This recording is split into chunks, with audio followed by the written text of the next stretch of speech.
Testing 1, 2, we're here with Tommy. This is just a test to see whether it's working. We think it is. Tommy, thank you. Absolute pleasure for joining me today, pal. You're here in my bedroom where the magic unfortunately does not happen, but that's a story for another day, pal. How are you? Thanks for joining me on my podcast. I'll just put my phone on aeroplane mode. How are you, mate? Not so bad, how are you? Thanks for having me on. Good to see you again. The last time I saw you, or first time I met you, should I say, was in the trees at B-Turner, where we saw some sights and sounds. Obviously, neither party was indulging in that kind of behaviour. Absolutely not. Plenty wasn't for.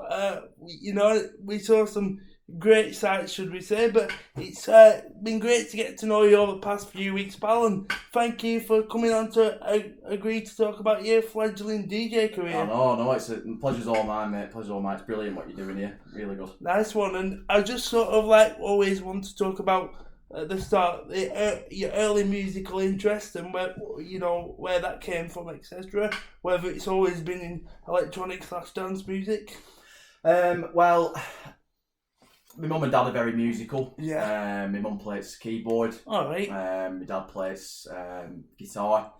And I was brought a lot of 80s music and house era and stuff. Yeah, my dad likes alt rock and roll, like Rolling Stones and all that. Yeah. So I've always been quite musical myself. And then when I was about 9 or 10, I learned to play the drums. Oh, class. And got a few rock school gradings, as they call them. So I did all my gradings in drumming and drumming to AC/DC and Arctic Monkeys and all that kind of stuff. And then as I got a bit older, I started I always knew about dance music, but it was a lot more commercial than what I'm into and what I make. 100%. So yeah, got into dance music, and then I think I was about 16 when I went to my first festival. Love that. And I were absolutely obsessed with Eric Prydz. Eric Prydz. And it were all lights and all that and the show and spectacle. And then it's just progressed from there really, and the more I've got into over the past 23 now, 24, just gone 24. Happy birthday, pal. Thank you. Over the past, I'm trying to do my maths here. Sorry. 7 years. Yeah. No, 8 years. Over the past 8 years, I've just explored all avenues of it, 100%. and I've got to where I am now. So yeah, class, and it's good to see your story as well. I always want to sort of go back to the start of when you first heard the music and how it made you feel, whether it be at a house party or a family gathering. You mentioned there about being transfixed by Eric Prydz and all the lights and stuff, and that's pretty the same with me. Why I want to get into DJing myself or learning how to do it. You know what I mean? I remember Swedish House Mafia coming out, obviously I was only eight or nine, so and I remember their first few songs, and it was just it was mad, never heard anything like it. So that was kind of oh wow, that's cool.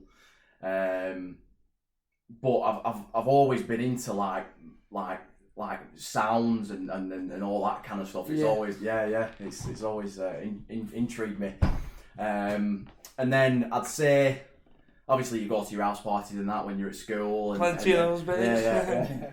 and people's SoundCloud starts getting plugged into an aux lead and all that kind of stuff, and then you just hear. I think to be fair, I think Patrick Topping might have been his first tunes with Jamie on Hot Creations with Jamie Jones.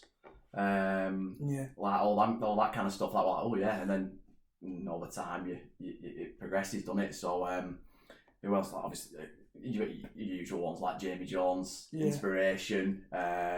I absolutely love George Capriati.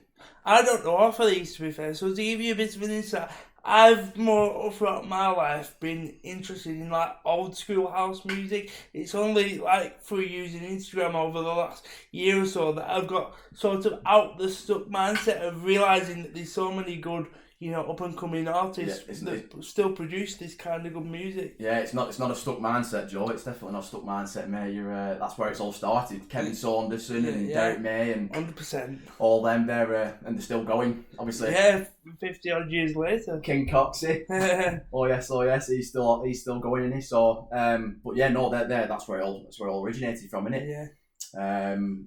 Standing on the shoulders of giants, really, aren't we? In terms of 100%. Producers these days, upcoming producers like myself, we're all kind of going, oh, he did that. Let me try and make it sound like him. Obviously, we've got to be original. Yeah. We've got to find our own sound. For sure. But if you can kind of go, well, he did that and that sounded good there, so I'm going to try and make that as well. And you mentioned there about the SoundCloud house parties and stuff. When did you sort of progress into the equipment side of things, or your first piece of equipment, or having to mess around with it? I'll be honest, so I started going out and house parties and going out round town and stuff like that when I was about 14, which I probably shouldn't say. It's alright. 14, 15. Oh man, started me young. Never got IDs, believe it or not. Wheels. And then I'm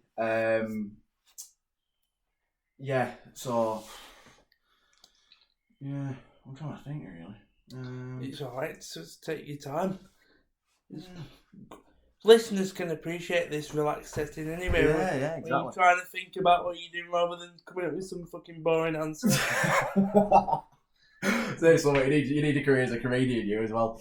I'm trying to think. What was the question again? When did you first get your first piece of DJing? Oh, that rate equipment, yeah. So from going out since I was 14, yeah. I think about 6 years. I was 20 actually when I got my first pair of decks. Oh, right.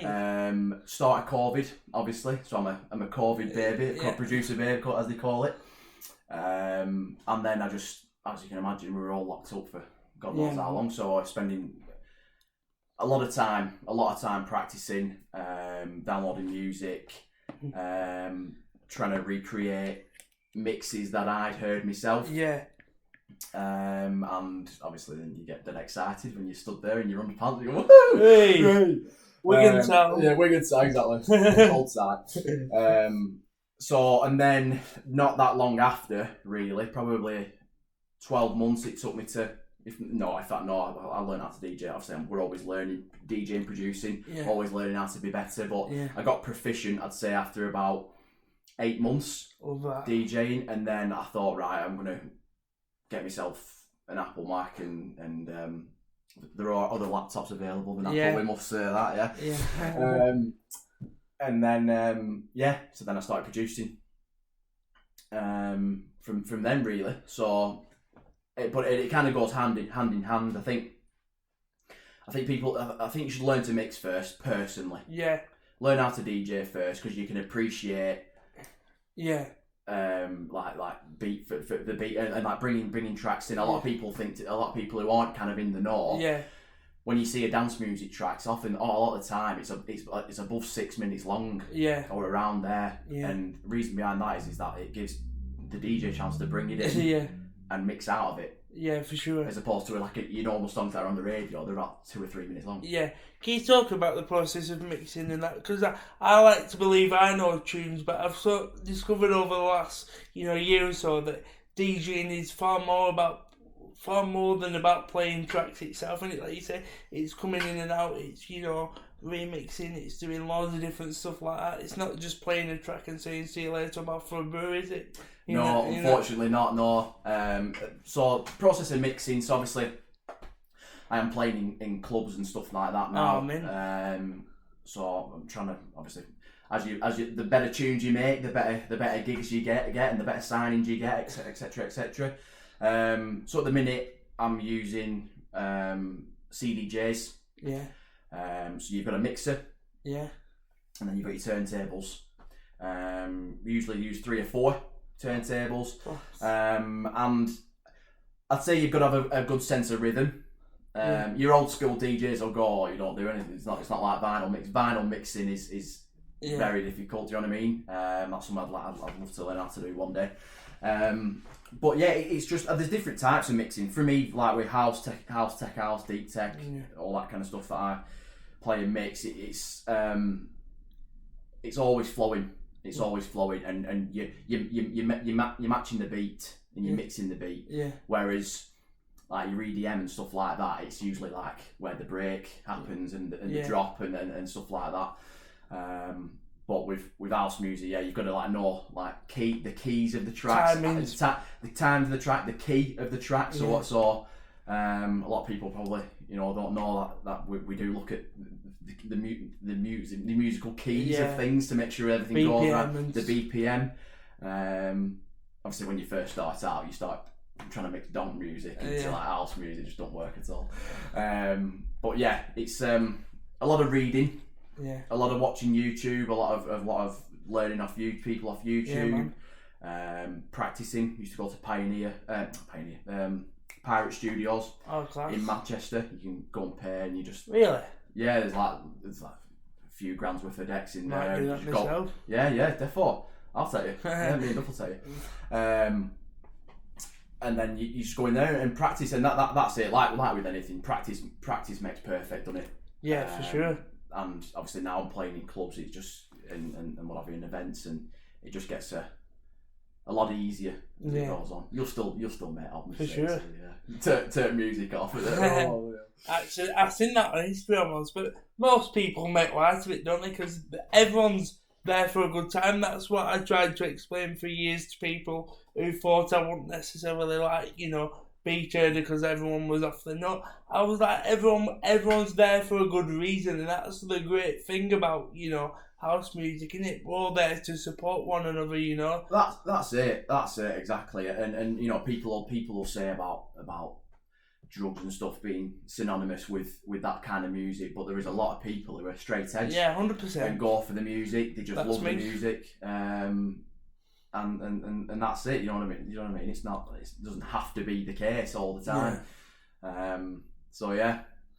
And can you talk about the different genres of house and experimenting with your own particular sound to then go on to your new track that's been released? Yeah. So electronic. There's a lot of sub-genres within electronic music, as we know. For me, it ranges from house music, maybe even disco, to techno. So within that, you've got tech house, which is house and techno fused together. You've got deep tech, which is a bit more percussive and things like that, and your bongo drums and your congas and things like that. A lot of stuff Marco Carolla will play. Then you've got your minimal house, minimal tech, and there's always going to be genres. And sometimes, like Michael Beebe, for example, when he started Solid Grooves, people didn't really know what it fit into because it was a very different sound. So trying to create a whole new sound yourself is very difficult and very rare. What I like to do when I make my tracks is try and fuse things together from other genres without it, and trying to find something that's not been done is also very difficult. I was looking at guitars, all kinds of stuff. But yeah, obviously, like your edits are quite popular at the minute. What does that mean? So with edits, that's, say for example, you heard a proper good song on radio. And you thought, I'd like to hear that in a dance music track. Somebody will take elements of that song and do that, and that's quite popular at the minute. But again, you've got to look at copyright issues 100%. And stuff with that. So I'll try and be as original as I can when I make my music, and just keep plodding away and see where I get to. Really, One thing I've noticed about your track "Far Better Than" is it involves a male vocal in the track. Can you talk a bit about how you pull that off and put that into a track and things like that? Because I think that's interesting and all. Yeah. So I mean, I think for a lot of producers, a lot of the time you're just messing about. You're messing about, and then if something fits, it's like a eureka moment. It's like, oh, brilliant. I will go into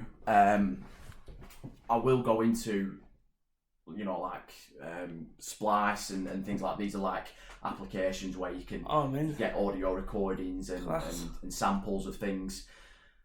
I'll put them in, and a lot of the time, I could finish a track in a day, or I could be looking for one sample all day. It varies all the time, and it's important. At first, you get dead frustrated. You really do get frustrated because you just I want it to happen right now, but that's not how anything works, is it? So patience is very important with that. But then, so the male vocal, with that. I don't know. I from going to Warehouse Project, from going to festivals, things like that. When you hear like a deep, deep male vocal, love that beat. It's like it makes your hair stand back on the back of your neck, and it catches your attention. Same with female vocals, though. Do you know what I mean? But I feel like female vocals get used a lot. Yeah. And things like that. Obviously, there are some brilliant ones, and I do still use them. And in that vocal in Far Better Than, it talks about music communicating better than any other language can. 110%. So I put that in the track because that's what it does when everyone's at a festival or you're in Ibiza or something like that. No one's bothered. Where you're from. If you've got a disability. Exactly. What religion you're from? What religion you are? Sorry, what sexuality you are? No one's bothered. Do you know what I mean? It's purely what you're listening to, what the DJ is doing. Yeah. And staying alive. Can you talk about any other inspirations behind your track and when it's coming out and stuff? So, Far Better Than is out next Friday, 29th of September, and that's on Takeaway Records. Get it sorted, get it bought and pre-ordered. That's available on Beatport, and it'll be on all major platforms: Spotify, Amazon, Apple Music, all that kind of jazz.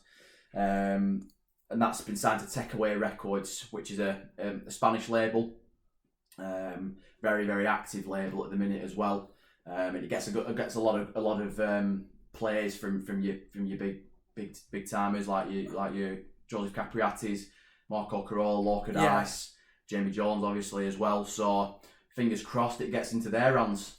For sure. So and can you talk about the importance of giving?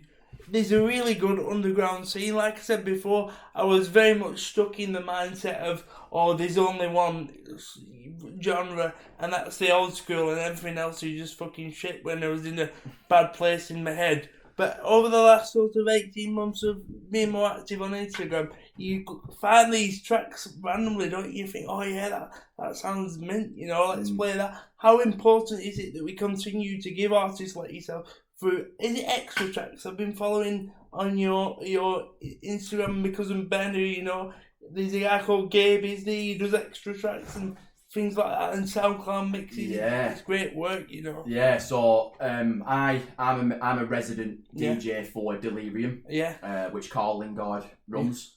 That's his baby. Obviously you'll know Carl, he's doing very well with his music stuff as well. And then, so I'm a resident DJ for them. We play in Leeds at the minute. Yeah. So Leeds is our home at the minute, and then I've just played for Gabe Farron for extra tracks. Yeah, and he's Manchester's his kind of base. And obviously I know Ben. Yeah, he's a good lad. Yeah. So I think events. I think if you can start a label. If you've got it in you to start an events company and a label, I think just do it. I think and it does give people a platform, and it gives people that gateway, because it's an extremely hard career to get into. Yeah. And if you've got your small events that are like 200, 300 people going to, you know what I mean? It's still good. It's good practice. It's good exposure, and you can only build on it. Yeah. And we've got some exciting news for Delirium coming soon. Obviously, I can't share that because it's top secret, Mr. Lingard. Tell me off, like. Can you talk a bit about Delirium and the idea of calls that came about for that, and the events that you run and the resident DJ that you are there and stuff? Because Ben tells me a lot about it, and obviously Aidan and I do want to come along myself one day. Yeah, of course, we'll get you there 100%. VIP. 100%. Love that. Free food. Guest list. Yeah. So obviously Carl, there's Carl, myself, Tom Neven, another one who's doing well, and Zach Geldard, brilliant DJ. And it was before COVID. We had the first event planned before COVID, and then obviously because of COVID, it had to always wait 18 months or 2 years to get it started. The idea, obviously, finding the name Delirium, we were just bouncing names back between each other, and then Carl come to Delirium, and they're like, oh yeah, brilliant. And then the logo, obviously, come along as well.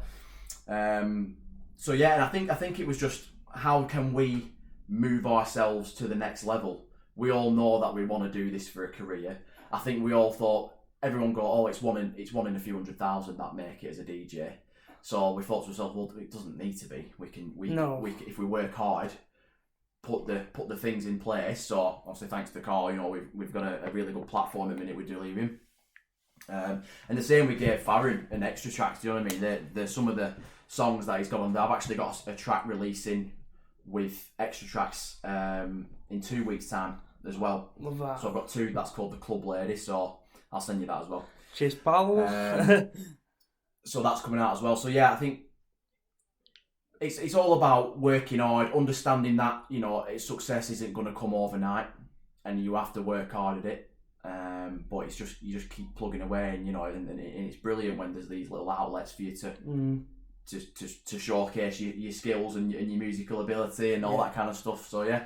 And how do you sort of, as a DJ and just general or a performer, I ask this question to everybody, how do you read the energy as a crowd and sort of what's been your best night at a Delirium event or any other event? Even probably if there's been some times in your house where everyone's been going off and you're thinking, oh, fucking buzzing, everyone's having a great time here, do you know what I mean?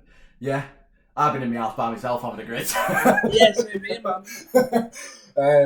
Do you know something? The last Delirium I played was brilliant, and everyone seemed to enjoy my set.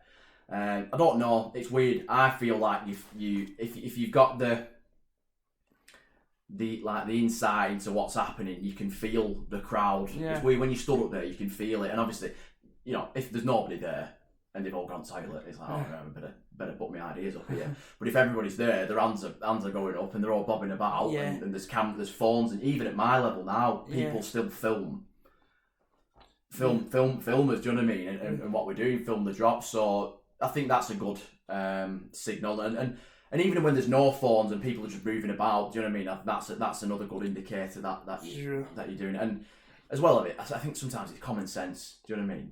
Yeah. And it's the time of day you're on. Yeah. You're not going to put like a 130 BPM techno track on in a warm up set. Do you know what I mean? It's like you've got to. I think it's not be fast. Knowing your tracks, knowing the vibe, knowing the venue as well is important for what you play, and maybe even on who you're playing before.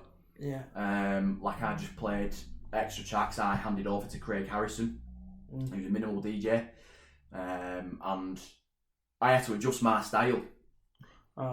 Just to what was coming after you. To what was coming after me, because usually I'm quite like, it's like dead, like ramming tech house and deep tech, quite bass driven. So I had to go a bit more minimal towards the end of my set. So that was that was interesting experience for me to adapt my skills and that was good, yeah. And that went down well as well, actually, to be fair. So yeah. You know, you're talking about obviously people having the phones and, you know, being buzzing off your work. What does that mean for you as a DJ to have your mates there and also everyone else there who you might not necessarily have met before, all buzzing, wanting you to do well? I feel like this is good about this generation, although there's a lot of, you know, phones and stuff like that, and it's not as pure. People do still want people to do well, just in a different sort of way. Well, that's it, and a lot of the people. Sorry, go on. No, I was just going to say that was Ben's question for you about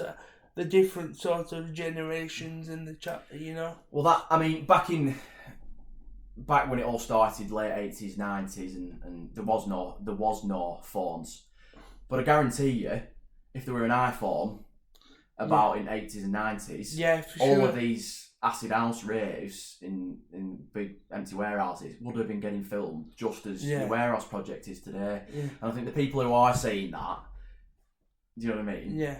Didn't have an iPhone when they do you know what I mean? So it's not fair, I think, to go, put your phone away, because you know what I mean? And DJs, some DJs will go, everyone's got the phone out, but at the end of the day, that person filming you is giving you exposure, footage, and it's bringing more people to your next event to come and watch you. So I think if you stood there for the whole, for example, 2 hours of somebody's set with your phone out, not great. But if there's a one or two, like maybe three or four tracks, in a set that you're watching live, and you just want to film it for your own memories and to go, "Oh, that were great." Yeah. And and then you put it on. You'll tag the DJ. It's exposure for them. Do you know what I mean? So I think it's and as well with the generation comment as well.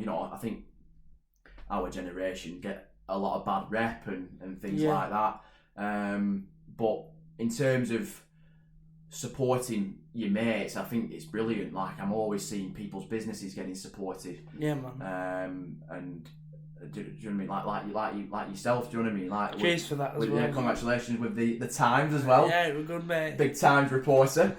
That was brilliant. That what you did cheers, as well, mate. Yeah, really good.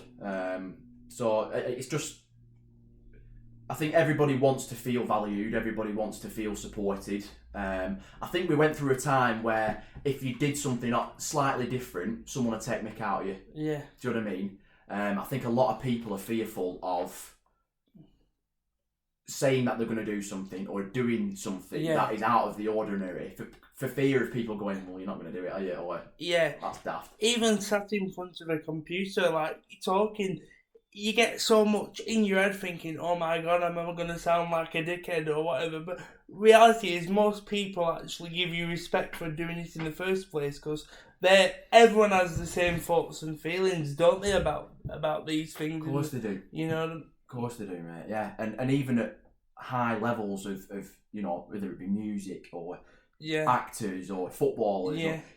Do you know what I mean? UFC fights, they're all, everyone will get a bit of anxiety prior to doing what they're doing. Yeah. Everyone will question themselves. You've got to believe in yourself. You've got to believe in yourself, and you'll know that as well. Do you know what I mean? Yeah, for sure. Which you do. And on the rubbish days where you think, oh, it's never going to happen, is when you do it. You keep pushing. Do you know what I mean? I will sit there and I'll think, I can't make anything today. There is nothing coming out of my brain. And then 5 minutes later, you've got a song there. Do you know what I mean? And it's when times are hard, or it's hard in your own head. Yeah. You've got to plough through and just do it. That's where it comes. That's where your success comes from. Because the reality is, when you actually do it, you actually feel better for it, don't you? It's the build up to doing something that's actually the worst bit. Oh, yeah. Yeah. Yeah. They say that 99% of the things you worry about never actually happen. Yeah, for sure. Or it doesn't happen as you think it will. Yeah. I'll drive to Leeds, or I'll be on minibus to Leeds to DJ, and I'm going to do this, I'm going to do that, that's going to happen. But then you've just got to compartmentalise. Yeah.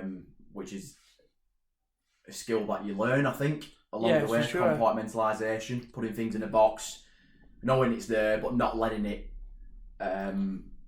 affect absolutely everything you do. Yeah. Do you know what I mean? I feel like COVID has helped people a lot to sort of come together a bit more as well, because as I said to you off camera and at Beat Herder, I feel like as well the people around me in terms of my friends have sort of matured a bit now as well, to see that I can come along to these things and I can also get involved and smash it with you guys as well, because like you said, music is and also anything in life is all about being together, isn't it? You know what I mean? And it's good time for us all, I believe. Well, me and you I was stood with you. Yeah. We done about 3 hours or something like that. We were just having a chat, weren't we? 100%. So and I think you're no different to any of us. Do you know what I mean? You're no different to me. You love music. Do you know what I mean? Yeah. Why should you not be able to? Yeah, for sure. Come? This chair helps as well, as you've seen with this. It's a beast. Oh, it's a machine. Yeah, if you get through anything, I wish I wanted. So yeah, no, you should, and it's brilliant that you come along, mate. And I think a lot of people, you know what I mean, with your disability wouldn't dare to venture. And it's just that it's a reflection of how brave you are, how much of a good lad you are, and that obviously you're a great lad anyway. But it just, massive respect for you, mate. Massive respect. On that score, what would you say music does for people's mental health in the positive way? Well, music and sounds are very, very, have a massive impact on how people feel. Full stop. Yeah. And everybody has their own genre of music that makes them feel good. Yeah. I will listen to dance music at 7:30 on the way to work. Love that. And some people think it's mad because It's not mad. It just, for me, dance music. I could put my AirPods in at night and listen to techno, and I'd fall asleep because it's quite, I don't know, soothing. It's soothing for me. I don't know why. When I was playing drums, it was just fully into that. Nothing else mattered at that moment in time. So yeah, but I think music's massive, and it takes you back to happy times and when you felt good. Yeah. About life and things like that. So I think it's very important with that. But again, on the other hand, music can as well take you back to times of love. Yeah. I'm not playing that one. That reminds me of that. Yeah. So, but yeah, it's very, very important, and I think for me, it's a creative outlet. Yeah. You need something to keep you fit, something to keep you creative. Yeah. Something to pay your bills, obviously. Yeah. So it's creative, and being able to put my brain into music and things like that. It's very very beneficial for me. Would you say in your role as a mental health support worker would help you be more socially aware as a person and an artist? That's a belting question. Yeah. Well, I've done that. I've worked in secure mental health. Yeah. In a forensic hospital since I was 18. Yeah. And it helps you appreciate that life's not all that bad. Life will get better. For sure. And there are a lot of people who are a lot worse off, a lot more worse off. Do you know what I mean? So I think everybody feels sorry for themselves every now and again, but it really does put that into perspective. So yeah, I think doing that job, it helps you see things different, and helps you. The patients that I work with, do you know what I mean? You judge them on who they are today, and you work with them who they are today. Yeah, that's great. Do you know what I mean? So it's just all about positivity, keeping an open culture. Yeah. And just making time for people. And things like that, and supporting them the best you can as well. But yeah, to that end, do you know what I mean? I could go out around town or somewhere like that, and you do look at people differently, and you have you empathise with people and things like that. And I've always been quite empathetic. Yeah, I noticed that straight away with the way you were with me. Like, some people come up to you, don't they, and go, "Oh, hi Joe, you okay, pal? Can you speak back to me?" And I fucking can't stand that. Can you speak back to me?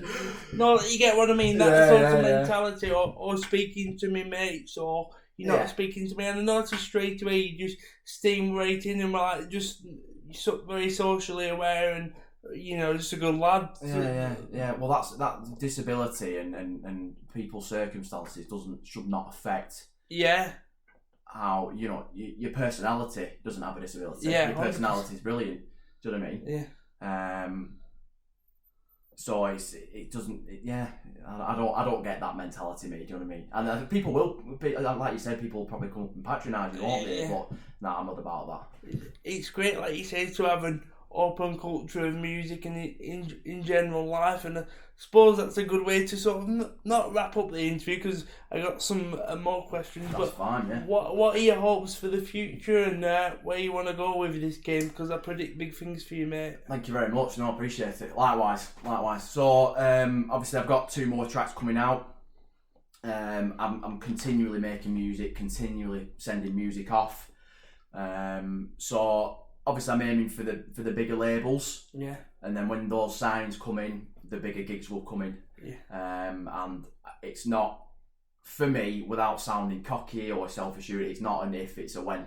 Yeah, you have to think that, don't you? Of course you do, because otherwise it's I might do it. But I'm telling myself every day, and the people around me, that I will do this, or I will play there. You said that to me, didn't you, when we was in the trees, actually? I did. It's all about self-manifestation. I did. And there's a fine line between being cocky and arrogant, and self-belief and projecting your self-belief. Yeah. Don't get me wrong, I know it's going to take hard work and time, But yeah, it'll happen.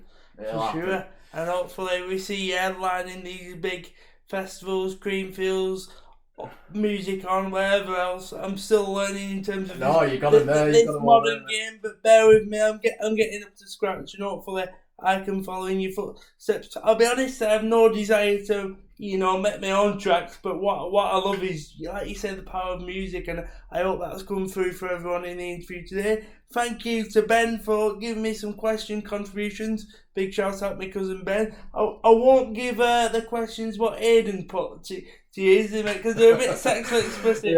Might get you sacked from work. Don't let him on this interview.